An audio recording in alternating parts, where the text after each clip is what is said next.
আসসালামু আলাইকুম রহমতুল্লাহি ওবরকাতুহ।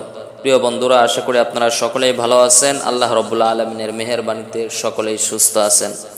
প্রিয় বন্ধুরা, যদি এই চ্যানেলে নতুন হয়ে থাকেন, মেহেরবানি করে চ্যানেলটি সাবস্ক্রাইব করবেন, ভিডিওটা শেয়ার করে দিবেন, যেন অন্য দিনী ভাই বোন যেন দেখতে পারে।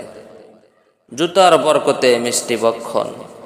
জৈনিক ব্যক্তিকে তার বন্ধু বান্ধবগণ দাওয়াত খাওয়াতে বাধ্য করল।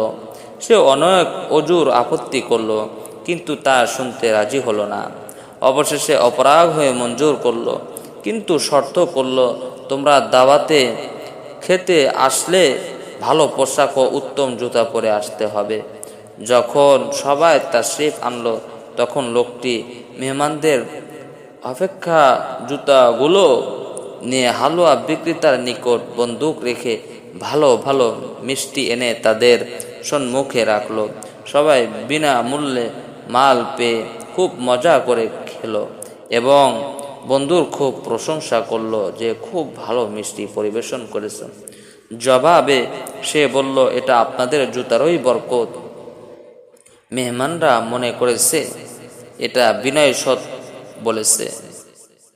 যেমন অনেক বলে থাকে, এই ব্যবস্থা আপনাদের বরকত, এটা প্রকৃত অর্থ নয়, বরং বিনয় স্বরূপ তাদের দিকে সম্ভাবনা করে বলা হয়। মেহমানগণ উঠে দেখে তাদের জুতা নেই। সবাই বলা বলি করতে লাগলো, জুতা গেল কোথায়?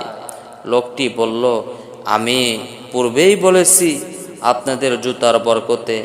এবার সবার বুঝতে দেরি হলো না যে এই বাক্যটি বিনয়ের কারণে ছিল না, বরং মূল অর্থই উদ্দেশ্য ছিল। এখন মজা বুঝলে মিষ্টি খাওয়ার প্রতিদান কি?